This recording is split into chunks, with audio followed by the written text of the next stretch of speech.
Che, le mandamos un saludo a la consultora MC, ¿te parece? Monitoreo de medios que nos han estado escuchando, no sé si nos están escuchando, le mandamos un saludo. ¿Ah, sí? Sí, y decidieron elegir el fragmento en el que yo digo que nunca me voy a recibir de locución. Solo quiero decirles que he dicho muchas cosas al aire, mejores y peores que esa.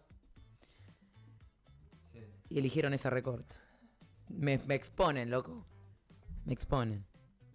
Horrible, ¿no? Me humillante me sentí. No sé, para mí... O sea, hablando, imagínate que alguien lo vea y dice, no, con una voz así afónica, vas a laburar con esa voz.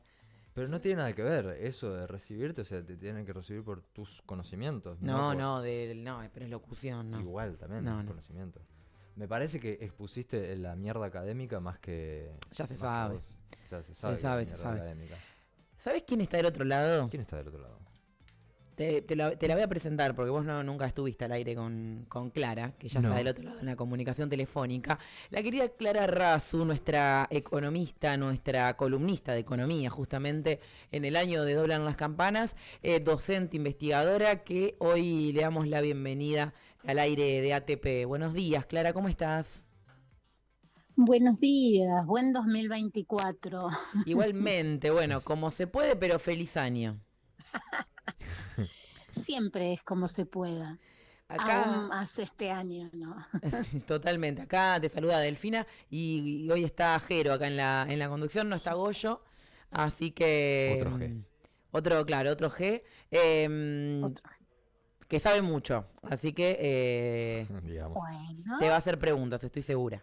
Pero bueno, hoy Clara, te queríamos preguntar, te fuimos a consultar para charlar un poquito, bueno, tenemos mucho, ¿no? Para hablar sobre las medidas económicas de este gobierno, pero en particular un tema que nos interesaba entender tiene que ver con la privatización del Banco Nación, ¿no? Exactamente. Sus implicancias, sus porqués, su para qué serviría, ¿no? Privatizarlo, un tema que está muy en boga y digamos es uno de los objetivos que en reiteradas ocasiones este gobierno se ha planteado. ¿Qué pasa ahí? el Banco Nación es fundamentalmente una herramienta de financiamiento. Es una herramienta de financiamiento con presencia en todos los rincones del país. Y contra lo que se dice durante el gobierno de Alberto Fernández, el Banco Nación financió proyectos de pequeñas y medianas empresas y sobre todo de productores agropecuarios. Vayas a donde vayas, vas a encontrar al Banco Nación, que tiene una alta tasa de ganancia a pesar de tener bajas tasas en cuanto a los préstamos otorgados. Siempre fue una gran presa el Banco Nación.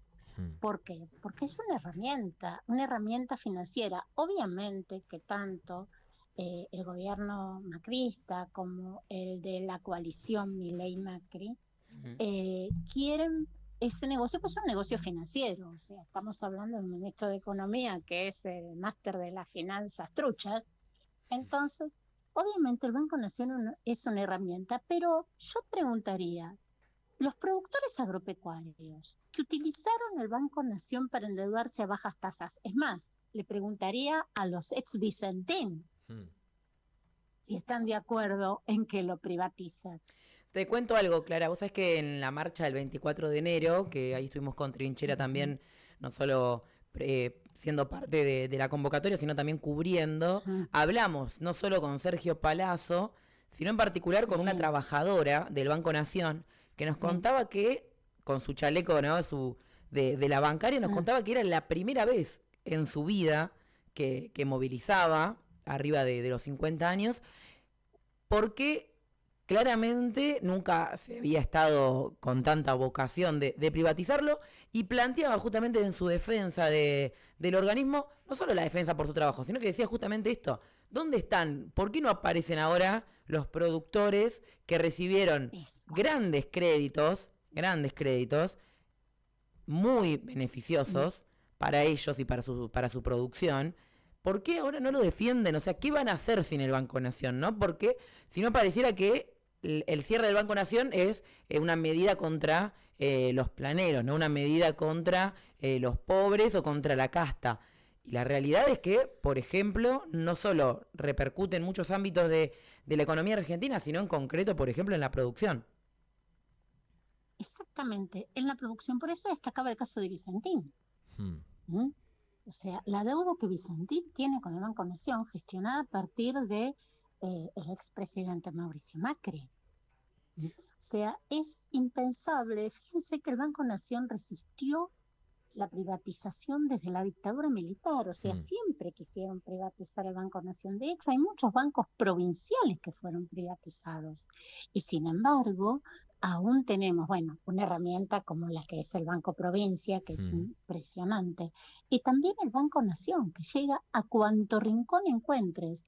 Porque más allá de que las cuentas del Estado argentino se abren en el Banco Nación, es una herramienta de financiación. Nadie cancela sus herramientas de financiación.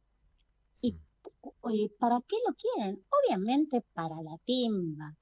Es muy interesante destacar a quien fue su directora y actualmente es diputada, Julia Estrada, la defensa que hace del Banco Nación como una herramienta de desarrollo de una economía con industria, con producción de bienes primarios, o sea, con lo que es el agro. O sea, es un avance muy fuerte y de hecho hubo llamados hacia directores del Banco Nación para que implementen las herramientas para transformar el Banco Nación en una sociedad anónima, lo cual Bien, ahí, no es legal. Perdón que te interrumpa. Sí. Justito diste en la pregunta que te iba a realizar, por lo menos yo por mi parte. Porque hay obviamente hay una diferencia entre cerrar el Banco Nación y convertirlo en una sociedad anónima, ¿no? Entonces, claro. ¿qué llevaría a cabo, qué peso traería, bueno, peso justamente, jaja, llevar a cabo esta entidad pública, llevar a cabo una sociedad anónima de esta entidad pública, ¿no? Bueno, justamente, ¿quiénes serían quienes comprarían ese Banco Nación, esa amplia red de esa banca con todas sus sucursales?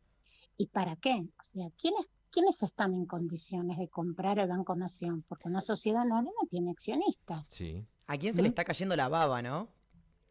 Por Claro, el Banco Nación. exactamente. ¿A quién se le está cayendo la baba? Vamos a ser un tanto reiterativos, ¿no? Busquemos entre los socios del actual ministro de Economía, que es el principal actor acá en el que se le está cayendo la baba, para la compra de esas acciones, tomar el Banco Nación, no cerrarlo, sino transformarlo en un banco privado más, pero con mucho más poder. Pero el poder, ¿para qué? ¿Para financiar a pymes? ¿Para financiar a pequeños y medianos productores? Recuerdo que en el 2001, cuando se remataban los campos, el Banco Nación salió al auxilio de los productores agropecuarios. O sea, obviamente, eso fue en 2002, 2003 con Néstor Kirchner, aún en 2002 con el interregnio de Duhalde, porque justamente es ese poder el que tiene el Banco Nación. Si está en manos privadas, es una herramienta que cambia de manos. ¿Y en manos de quién está y para qué? Claro. En este sentido, digo, cuando hablamos de los amigos de... No, me parece interesante porque me parece importante también señalarlo siempre a ellos. Digo, tenemos a Toto Caputo, ¿tenemos alguna...? Digo, porque muchas veces con vos hemos hablado, ¿no? De los intereses de BlackRock, de los intereses de ciertos grupos económicos. ¿A cuáles podríamos nombrar, por ejemplo, que estén ahora interesados en meterse en las acciones de un Banco Nación privatizado, ¿no? Vos lo nombraste, BlackRock.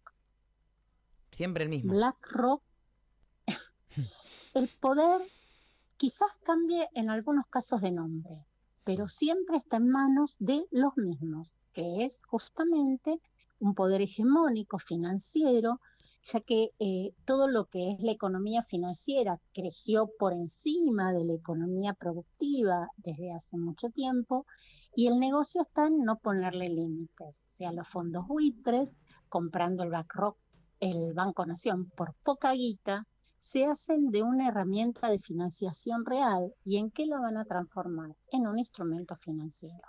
Claro. No. Vos Sí, fíjate a dónde apunta BlackRock, a una herramienta financiera, al litio, a YPF. Bueno, este, ¿quiénes son? Claro. sí, al principio de la charla hablabas un poco de esta autarquía, ¿no? Que tiene Ujú. por ahora el banco. Quería preguntarte sobre eso, cómo ha sido en estos tiempos esta autarquía y creo que al principio de la charla en sí dijiste que siempre era como un preso el banco de los gobiernos, del gobierno porque es una herramienta, ¿no? Entonces, la Es una pregunta en sí herramienta. es, ¿dónde queda la autarquía de su carta orgánica, ¿no? Declarada en su carta orgánica. No, bueno, o sea, es una herramienta no de los gobiernos, o sea, es una herramienta de política económica. Ser Bien, una herramienta de política económica no es ser una herramienta de gobierno, es una bien, herramienta de política. Toda política económica tiene que tener una parte real y una parte financiera.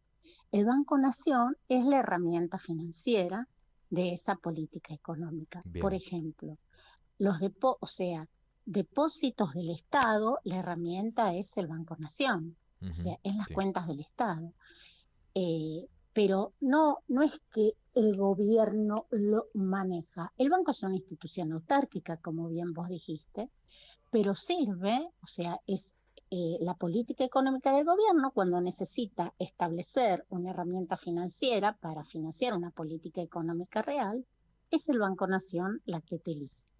¿Mm? claro. O sea, el Banco Central es el organismo que regula la actividad bancaria, el Banco Nación es una herramienta financiera de política económica, no del gobierno. Bien.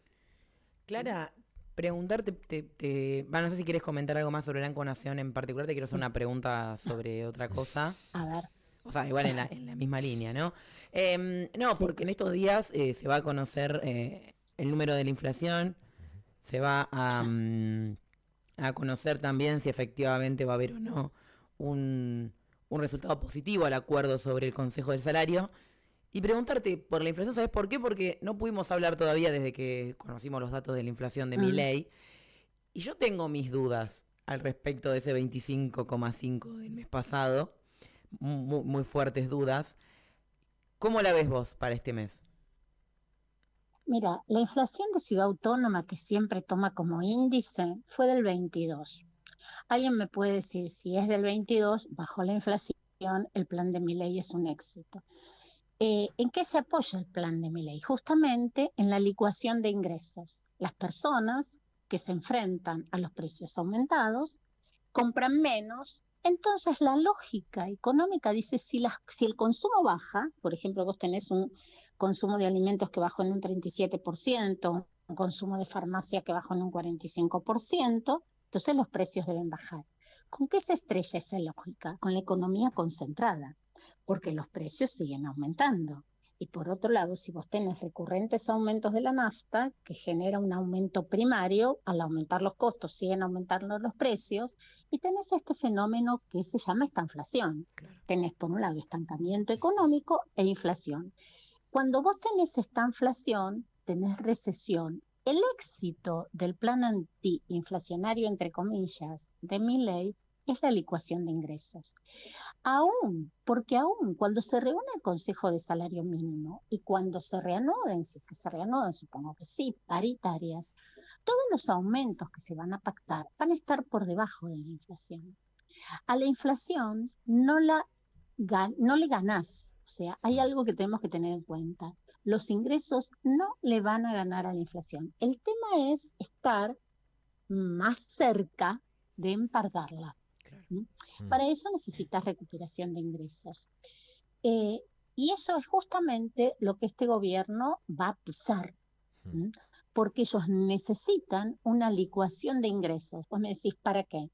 Justamente porque si vos tenés filosóficamente, o sea, hablando, una desesperación de las personas a, la, a, los, a las que no les alcanza la plata, y por otro lado, en ese mismo paquete tenés acumulación de reservas, ellos en su fantasía dicen que esto es el campo necesario para la dolarización. Y yo no lo descartaría. porque recuerdo que antes de la convertibilidad se generó una hiperinflación que licuó los salarios de las personas, y las mismas personas, esperando que ese proceso se termine, apoyaron la convertibilidad, con la diferencia que esto es mucho más grave. ¿Y qué conllevaría este escenario que estás planteando, ¿no? Que no descartás la dolarización. Bueno, ¿qué conllevaría llevar a cabo ese plan? Es como ponerle la cruz a la tumba para los católicos. O sea, es enterrar la economía argentina. Bien. Porque vos ahí te atás a una moneda que no es la tuya, y no solo no vas a tener herramientas financieras, no tenés herramientas monetarias. O sea, y aún más grave que de la convertibilidad se sale, de la dolarización no. O sea, le pones un cepo al desarrollo económico para siempre. Por eso o sea, no solo se trata de resistir, sino justamente tener herramientas financieras para evitar que se licúen todos los pesos. Obviamente sí lograr tener más dólares, pero sacarle sacarle el cepo al préstamo, o sea, volver a tener préstamos en pesos, o sea, plazos fijos en pesos, que es lo que se licuó con esta fantasía de que vieron que la bomba eran las LELIQ. Sí. Ya desactivaron la bomba de LELIQ, justamente como bajando las tasas de interés de los plazos fijos. Tanto claro. tiempo Entonces, licuar... Sí. No, digo, tanto tiempo le dedicamos a entender las LELIQ, se olvidaron cuando asumieron. No se olvidaron, las licuaron, bajaron la tasa de interés de los plazos fijos, y todas las personas fueron a otras herramientas financieras que no son plazos fijos. Los bancos ahora ya no te ofrecen plazos fijos, o sea, si no es el plazo UVA, que tenés plazos temporales de 180 días, sí. Te ofrecen fondos de inversión, sí. a tasas variables, tasas fijas, o sea, un sector medio que se está dedicando a la timba como única manera de sostener sus ahorros. Eso fue licuar las Ahora, y vos sí. horadaste tu base en pesos. Ahora, con esto que decís también, ¿no? Esto, por lo que yo entiendo, ¿es desfavorable a los bancos o me estoy equivocando? Es desfavorable a toda la economía argentina. ¿A quién es favorable? Al poder, a las empresas transnacionales que reciben dólares. Bien. O sea, ¿a quién favorece una dolarización? A los que cobren en dólares. Claro. ¿Quiénes cobran en dólares? Los exportadores. ¿Quiénes cobran en dólares? Los que reciben dinero del exterior por múltiples motivos. Bien. Pero, y hoy dice, ¿y cómo aumenta tanto la cantidad de dólares que compra el Banco Central? Gran parte de la clase media está vendiendo los dólares en el colchón porque necesitan sobrevivir y sostener sus consumos. Cayeron los ingresos y los ahorros se están licuando. Claro, bien. Que, digamos, entonces, los socios banqueros o bancarios de estas grandes empresas no son los de acá, no son los que están en el país. Nunca. Bien. Acá son como los testaferros. Claro, exactamente. Clara, clarísima, como siempre. Gracias. No, gracias a ustedes, y bueno, vamos a seguir pensando, y creo que hay una base de pensamiento que todavía se expresa y todavía hace frente a estas ideas. Y voy, por ejemplo, justamente a todos los discursos en la Cámara de Diputados de la diputada Julia Estrada, ¿no? Que ya hizo eco justamente en el tema de las privatizaciones, de la privatización del Banco Nación, y de aclarar por dónde van, ¿no? Entonces yo creo que todavía hay capacidad política para enfrentar un plan que sería enterrar un proyecto de una Argentina desarrollada. Bien. Gracias, Clara, como siempre. Y la verdad que te vamos a necesitar mucho este año, así que próximamente te estaremos escribiendo para ver cómo hacemos con Doblan las Campanas. Como no, acá estoy ahora mirando la lluvia en mi patio. Gracias, excelente, Clara. quédate escuchando Radio Trinchera, que hasta las 13 estamos con ATP. Un saludo muy grande. Perfecto. Un abrazo para ustedes. Clara Razú, economista, docente, investigadora, para quienes no la conocen, nuestra economista de consulta de Trinchera, que siempre nos explica todos estos temas con una simpleza y una pedagogía que hace que yo lo entienda, así que imagínense. Espero que ustedes también, clarísima. Siempre nos vamos a ir y vamos a volver. Yo quiero que sepan y quiero que me comenten, porque acá me dicen que no. Delfina, ¿tiene el ojo izquierdo caído? Yo me veo el ojo izquierdo caído. ¿Ustedes dicen que no? Bueno, manden al chat. Ya lo charlaremos en un ratito nada más. La recaudación para esta nueva edición del Superclásico. 10.000, buena guita.